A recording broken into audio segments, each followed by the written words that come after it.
Hello friends, मेरे channel में स्वागत है। इट्स टाइम टू स्टडी में। तो आज हम सीखने वाले इंट्रोडक्शन टू माइक्रो प्रोसेसर के बारे में। तो पहले डेफिनेशन सीखेंगे।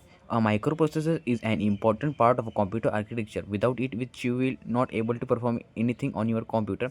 It is a programmable device that takes input, perform some arithmetic and logical operation and produce output. मतलब माइक्रो प्रोसेसर एक कंप्यूटर के अंदर एक चिप होता है। मतलब जो ये आप कह सकते हैं ब्रेन होता है कंप्यूटर का। मतलब इसके बिना कंप्यूटर नहीं चल सकता। तो माइक्रो प्रोसेसर मतलब क्या होता है कि कौन से भी डिवाइस में प्रोग्राम एग्जीक्यूट होता है, कौन से भी डिवाइस में प्रोग्राम एग्जीक्यूट होता है, उस सब को हम क्या बोलेंगे? माइक्रो प्रोसेसर बोलेंगे। उस सबको क्या बोलेंगे? माइक्रो प्रोसेसर बोलेंगे।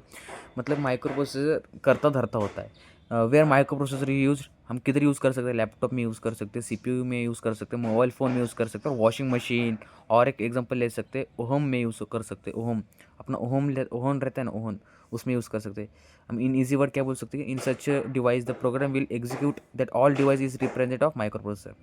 माइक्रो प्रोसेसर किधर यूज़ नहीं होता? तो फैन में यूज़ नहीं होता, ट्यूबलाइट्स में यूज़ नहीं होता, चार्जर में यूज़ नहीं होता। तो फ़ैन में कैसे यूज़ होगा? फ़ैन में यूज़ ही नहीं होगा, ट्यूबलाइट पे भी नहीं होगा, चार्जर में नहीं होगा। जिसमें लॉजिक लगा रहता है उसमें माइक्रो प्रोसेसर यूज़ होता है। मतलब प्रोग्राम जिसमें यूज़ होता है तो उसमें माइक्रो प्रोसेसर यूज़ होता है। तो प्रोग्राम डिवाइस मतलब क्या होता है कि प्रोग्रामेबल डिवाइस मतलब क्या होता है? जिसमें जिसमें टास्क परफॉर्म हो, मतलब जिस फंक्शन में उसको step by step task perform हो और एग्जीक्यूट हो, उसको बोलते हैं हम programmable device. Microprocessor operates in two mode. Microprocessor दो मोड में ऑपरेट करता है, अरिथमेटिक ऑपरेशन और लॉजिकल ऑपरेशन। अरिथमेटिक मतलब प्लस माइनस मल्टीप्लिकेशन डिवाइड, और लॉजिकल ऑपरेशन मतलब एंड और नॉट गेट, इस सब में ऑपरेट करता है। अभी इसमें ये तो हो गया। अभी इसमें माइक्रो प्रोसेसर है। माइक्रो प्रोसेसर क्या करता धरता है? मतलब मेमोरी से, मतलब अभी इसमें लिखा है, देखो, what is meant by micro processor system. क्या होता है कि माइक्रो प्रोसेसर सिस्टम क्या होता है कि it is a system which have required things are connected to microprocessor. Required things microprocessor को कनेक्ट होता है, such as input device, output device, memory. इसको हम पूरे को क्या बोलते हैं? माइक्रो प्रोसेसर सिस्टम बोलते हैं। अभी देखो, एक रियल लाइफ एग्जांपल देता हूँ। अभी एक क्लास है, क्लास में बच्चे बैठे हुए हैं और टीचर ही नहीं है उसमें, तो इसको क्या हम क्लास बोलेंगे? तो उसके साथ टीचर भी रहना चाहिए, मतलब सब फैसिलिटीज़ रहना चाहिए, इसलिए हमको पूरा सिस्टम बोलेंगे। तो उसके लिए माइक्रो प्रोसेसर के साथ मेमोरी रहना चाहिए, आईओ डिवाइस रहना चाहिए कम्युनिकेट करने के लिए। उस पूरे को हम क्या बोलते हैं? माइक्रो प्रोसेसर सिस्टम बोलते हैं। What is master of the system? मतलब मास्टर ऑफ द सिस्टम क्या होता है कि which operates the things, means it control all the things like, for example micro processor is a master of the system which operates IO device operate कर सकता है memory. मतलब सब operate कौन करता है? माइक्रो प्रोसेसर ऑपरेट करता है। मतलब आईओ डिवाइस से, मेमोरी से ऑपरेट कौन करता है? Micro device. अभी माइक्रो डिवाइस को कौन कंट्रोल करता है? Who is master of the system? Means user is a micro, मतलब user is a master of the system. मतलब जो माइक्रो प्रोसेसर को कौन कंट्रोल करता है? तो यूजर ही करता है ना। मतलब यूजर कंट्रोल करता है, मतलब master of the master system कौन है? यूजर है। ठीक है, तो ये हो गया। अभी सेकेंड में देखते हैं। कंप्यूटर सिस्टम में माइक्रो प्रोसेसर को हम डिनोटेड बाय यूपी से हम डिनोट करते हैं माइक्रो प्रोसेसर को। अभी मैंने बोला कि प्रोग्राम को एग्जीक्यूट करना है, तो काम करना, मतलब प्रोग्राम को एग्जीक्यूट करने का तो तीन स्टेप है। फर्स्ट है फेच करना पड़ेगा, सेकंड है डिकोड करना पड़ेगा, थर्ड है एग्जीक्यूट करना पड़ेगा। और प्रोसेस, और we can say that step है इंस्ट्रक्शन को, मतलब सेट ऑफ इंस्ट्रक्शन बोलते हैं इसको, क्योंकि गिवन एग्जीक्यूट करने के लिए। तो ठीक है, तो इसमें माइक्रो प्रोसेसर में जो इंस्ट्रक्शन फेच होगा वो तीन स्टेप से एग्जीक्यूट होगा, फेच, डिकोड, एग्जीक्यूट। इसमें बाद में, इसमें हम ओवरव्यू देखेंगे, बाद में इसको डिटेल में पढ़ेंगे। ठीक है, अभी ये माइक्रो प्रोसेसर है, इसके ये फेच करेगा, ये फेच, डिकोड, एग्जीक्यूट है। ये माइक्रो प्रोसेसर है, मेमोरी और इनपुट आउटपुट डिवाइस है। ठीक है, तो इसमें क्या होगा? देखो, मेमोरी में क्या स्टोर हो सकता है? डाटा स्टोर हो सकता है, फोटोज़ स्टोर हो सकते हैं, वीडियोज़, इमेजेस। मतलब ये बहुत सारे data, photos, images, instruction, video, app, game, बहुत सारे स्टोर हो सकते हैं। किस फॉर्मेट में स्टोर होंगे? 0 और 1 फॉर्मेट में स्टोर होंगे। 0 और 1 फॉर्मेट में स्टोर होंगे।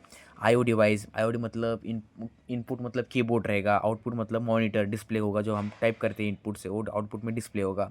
अब ये माइक्रो प्रोसेसर जो है, ये मेमोरी से क्या करेगा? माइक्रो प्रोसेसर करता रहता था, मैंने आपको बोला था micro processor operates all thing करता रहता था। अब माइक्रो प्रोसेसर क्या करेगा? मेमोरी से वो फेच करेगा इंस्ट्रक्शन को। जब जब फेच करेगा, फेच करने के बाद उसके बाद क्या करेगा? वो डिकोड करेगा, मतलब इंस्ट्रक्शन को समझेगा, इंस्ट्रक्शन क्या कहना चाहता है वो इंस्ट्रक्शन को समझेगा, फिर वो एग्जीक्यूट करेगा। और जब भी वो फेच करेगा, किस फॉर्मेट में फेच करेगा? 0 और 1 फॉर्मेट, मतलब बाइनरी फॉर्मेट में फेच करेगा। ठीक है, अभी इधर लिखा है नीचे मैंने, देखो, microprocessor fetch the instruction information from memory. उसके बाद क्या करें? Decode. When the instruction fetch then it understand what the instruction say, इंस्ट्रक्शन क्या कहना चाहता है वो समझता है। उसके बाद क्या लिखा है? उसके बाद लिखा है, देखो, उसके बाद माइक्रो प्रोसेसर डिकोड होता है, फिर एग्जीक्यूट करता है रिक्वायर्ड सॉल्यूशन। अभी देखो मैंने एक रियल लाइफ एग्जांपल दिया। इनपुट भी पता है कि आउटसाइड एनवायरनमेंट से इनसाइड एनवायरनमेंट को इनपुट देते हैं, और आउटपुट भी देखो आफ्टर डूइंग सम ऑपरेशन किया कीबोर्ड में, और समझ मैंने यश टाइप किया तो monitor shows the Yash in display, मतलब वो आउटपुट दिखाता है। रियल लाइफ एग्जांपल मैंने इसका बताया है, तो क्या होगा, सब समझ। पूरे क्लास में आप लोग बैठे हो पेपर देने के लिए, और सर आपके पास आए और क्वेश्चन पेपर और आंसर दे दिए, तो आप थोड़ी देर पढ़ते हो, फिर क्या करते हो, थोड़ी देर पढ़ते हो, मतलब सर से क्वेश्चन पेपर और आंसर शीट लेते हो, उसको फेच करते हो, फिर थोड़ी देर पढ़ते हो, मतलब उसको डिकोड करते हो, समझते हो, फिर तो थोड़ी देर बाद राइटिंग चालू करते हो अपना लिखना, उसके बाद क्या करते हो, एग्जीक्यूट करते हो, डिकोड करने का समझने के बाद एग्जीक्यूट करते हो ना।